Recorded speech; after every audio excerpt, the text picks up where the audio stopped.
How would you like to supercharge your leadership skills and become the leader that you desire to be? I will reveal to you goals that you desire, but you can't find the focus or the assistance to go to the next level. You see, I was the king of excuses. I was overthinking, I was overanalyzing everything, which led me to procrastination and even questioning my own ability. Well, today I am going to show you how to supercharge your leadership skills and become the leader that you've always desired to be. I am Edward E. Mosley Jr., America's leading military transition coach, and I am ready to rock and roll, so I hope you are. I hope you enjoy the workshop, and I provide something valuable and provide immediate information, strategies that you can take right now and put into your career, your life, your family, and move forward. All right, let's get into it. Are you the leader that you really want to be right now? Do you feel valued or respected? I can remember on a coaching call that I had, the coachee had applied for some positions. They were currently filling the deputy position and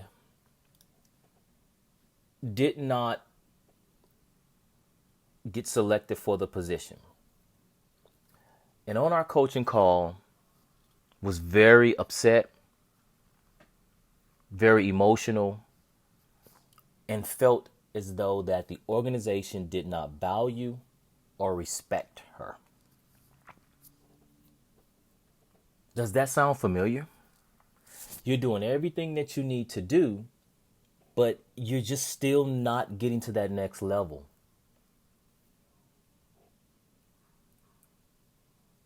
Have you truly defined your leadership style? That's a big question that you really have to ask yourself. Have I defined who I really am as a leader?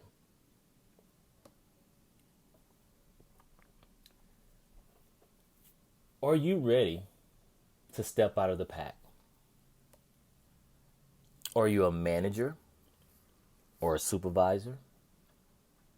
Are you really ready to take your leadership skills to the next level?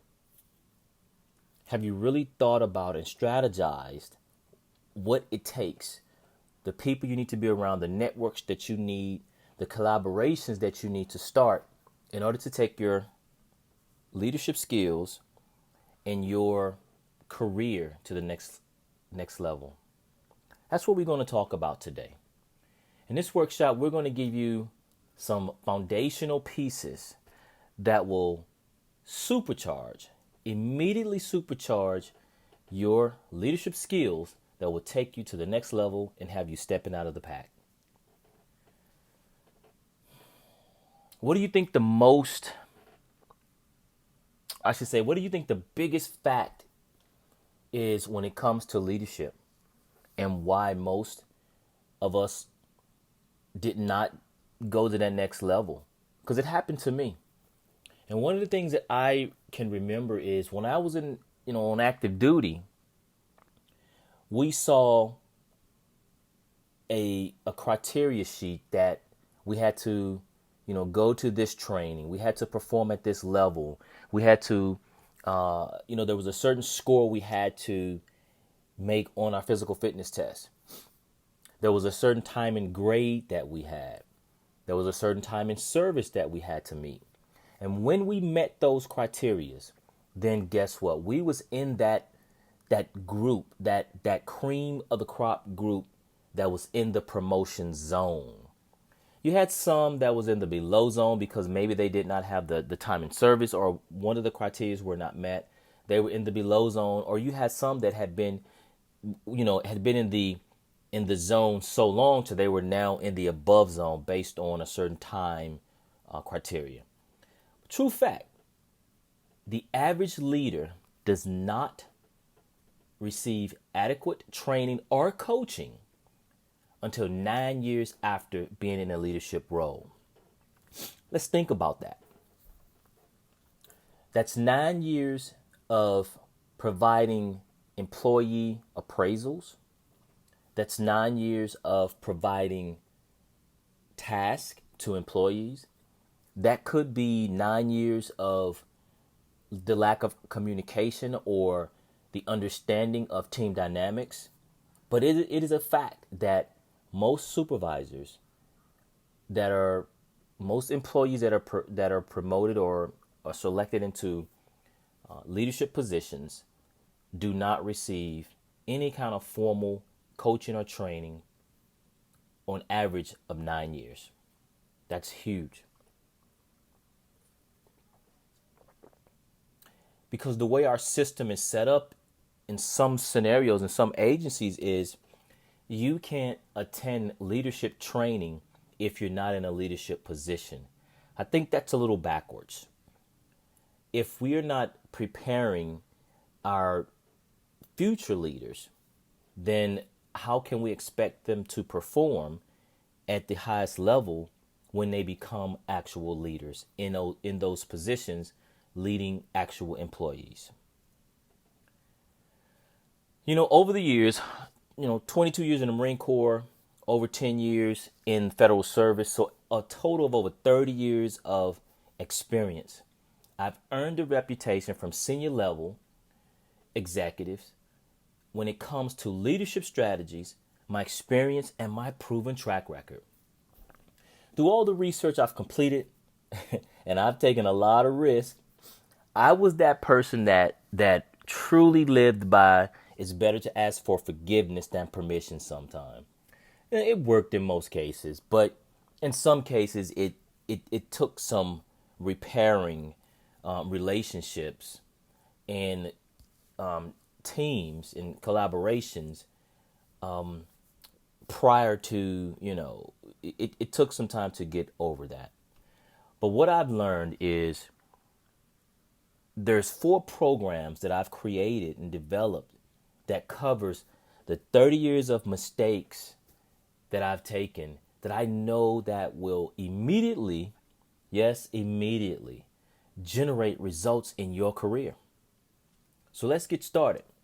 So you have all these questions that you have about yourself. And some of you, I have seen that you think you're doing the right thing. You're educated. You're trying to get into the right positions that will get you the experience that you're looking for, or you think is needed to take your leadership skills to the next level for that promotion.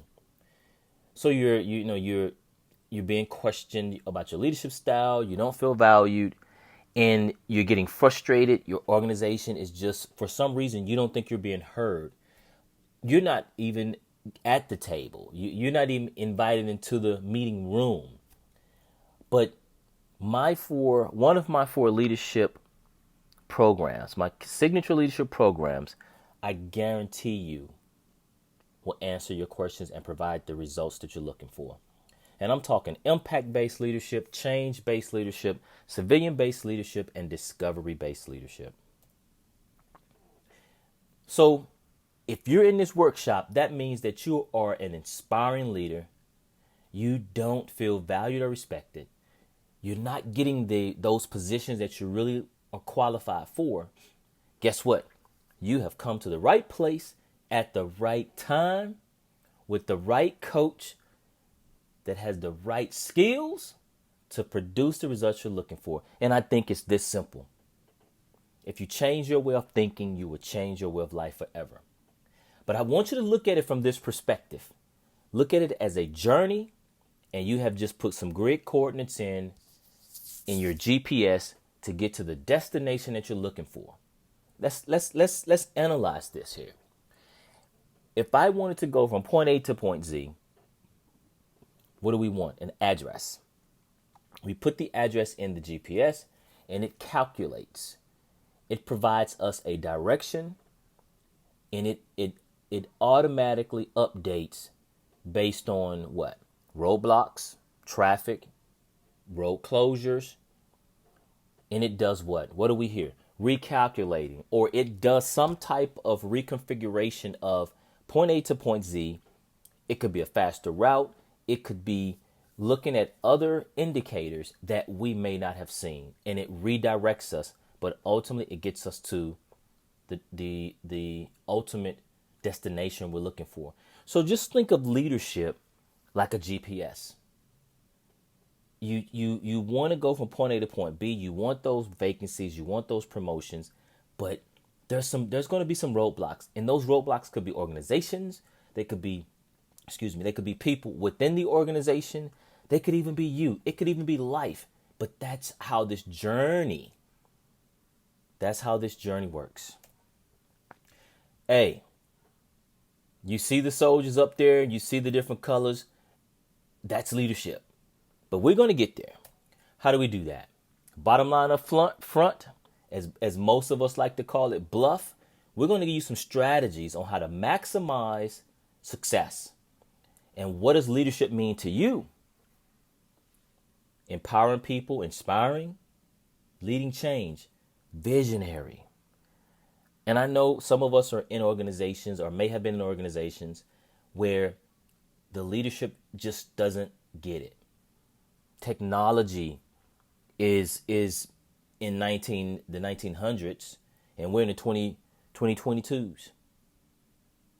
There's so many limitations when it comes to the culture. The culture doesn't get it. You know how long it takes for a culture, an entire organization to change? Again, we're going to get into it. So let's get into it right now. Impact-based leadership. What is that? So you have to ask yourself, how am I impacting the organization? Am I approachable? Does my character represent the right me? True story. I was in an organization and I was working for this particular supervisor. And this particular supervisor was very unapproachable. She questioned everything, even to the extent of where someone got their degrees and how the university or college received this accreditation. Nothing was right. Even if you took the initial idea and concept from her and you started down a path, the goalpost was moved again. You know, at one point, she gave me this thought, this understanding that I would never succeed around her. So her character, what does your character say? What does your attitude say about you as a leader? What does your reputation say? Are these three things, character, attitude, and reputation, are they truly depicting how you really are as a person and as a leader? One of the conversations that we had was in regard to an active service member that had did over 30 years in active duty. I mean, worked at some of the highest levels of organization, was responsible for billions, when I say billions of dollars of equipment. And this just wasn't any ordinary equipment. This was the equipment that belonged or flew certain people around. And she did not believe that person should be entitled to anything above a GS9 or 11 position. So what are you really saying as a leader? Change-based leadership. You have to look at your current state. What is your current state say about you? Are there changes that need to take place and that you may be aware of or you may not be aware of? There are 6 steps of change, and C stands for the current state. You have to be able to identify where you currently are right now. And we're back to this momentum, maintaining momentum. I know for me over the years, I would start something, something would happen in my life, a holiday, a family situation or something like that, and I stopped. And then it would take me some time to get back on track. So remember, it's like the GPS. This is a journey going from one direction to the next direction, and then pivoting and adjusting based on those particular milestones or that, uncontrollable situation that may have arose.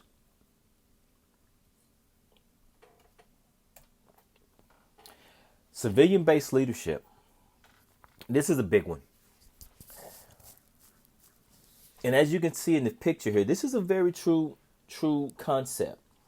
I know many military service members that have gotten out of the military that have been senior, educated, very knowledgeable, and have basically said that I just want to get in. So I'm willing to take those pay cuts. Basically, they're saying that they're not valuing their self-evaluation of what they really bring to any organization is less than 50%. The Pew Research had a study, and it said by 2031 there will be 2.23 million veterans in the U.S. Now think about that. All of the PTSD, the depression, the mental state, the family, all of those items and issues that we had, to include myself, while we were in the military, we're now transitioning. So that transition is hard. Is your leadership style, does it fit in the civilian world, or do you have to make adjustments? I had a retired service member that got out and had no prior civilian experience, was hired into a very senior position, into a supervisory position, and the first thing that they wanted to do was shut the unit down, shut the office down, the building down, and we were going to come in the next day and field day. We were going to do a military field day, remove all of the furniture out, dust, clean, paint, and then move everything back in. And I had to inform that supervisor that we couldn't do that. You could not direct a civilian employee to do that. They thought that they could because they were a retired colonel, or they were the branch head. They were the boss. But you can't do that because it's not in the civilian's position description. So does your leadership style transition into civilian workplace? Now, ultimately, we had to get labor and employee relations involved and counsel to explain to this particular person that they could not do what they're trying to do. Yeah, this is a huge topic that I am loving to talk more of. Discovery-based leadership. What is discovery-based leadership? How can you lead someone if you don't know your own values, your own vision? Do you truly understand team dynamics? Are you a square table or a round table leader? I remember General Powell came out with one of his books that was titled Leadership Secrets of Colin Powell. And in that book, he talked about that throughout his career, as he became very senior in leadership, he didn't like square tables in his office. He wanted round tables because he wanted everybody to feel that they had an opinion, that they had a voice. So he wanted to make sure that there was equity and equality in everybody's opinion. And then he ultimately made the decision. And that's what leadership is about. It's about valuing, empowering, and making your employees feel as though that they have a voice. See, we understood I understood who the boss was, but I didn't need them to throw that in my, you don't need that. That environment is not a very workable environment. So what's your next move? Imagine yourself in this maze, and you're trying to figure it out. But the problem is, remember we went back, we talked about most leaders don't receive adequate training or coaching until 9 years after they've been in leadership positions. How many careers, how many lives, families may have suffered during that time? So where are you? You're at a crossroads right now. Do you go left? Do you go right? You know where you want to go, but have you ultimately set up that GPS coordinate, that destination? Have you strategized on how to ultimately get to that final destination that you're looking for? And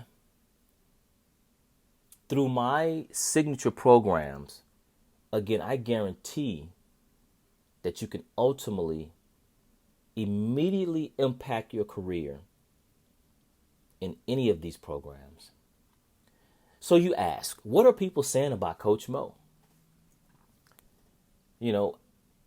FirstNet, AT&T FirstNet, they said that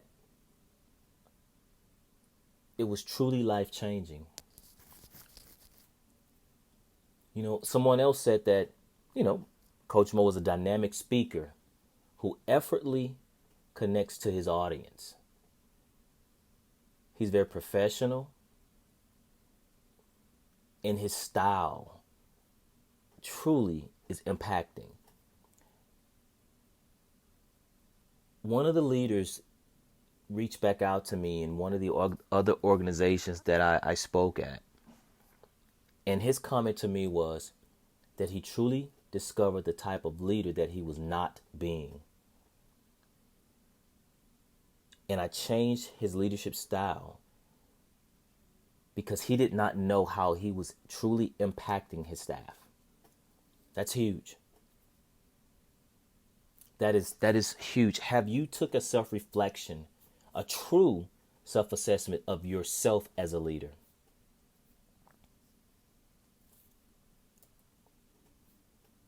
So the big question is, what's next? If you follow these proven strategies, change your way of thinking, and you are truly committed. You are committed to taking your leadership skills to the next level. And this workshop was very valuable to you. Then I think it's easy. You book a coaching session with myself, and we can take your skills to the next level. I hope you enjoyed the workshop. I look forward to working with you in the future. And don't forget, if you change your way of thinking, you will change your way of life forever. Have a great day, and look to talk to you soon.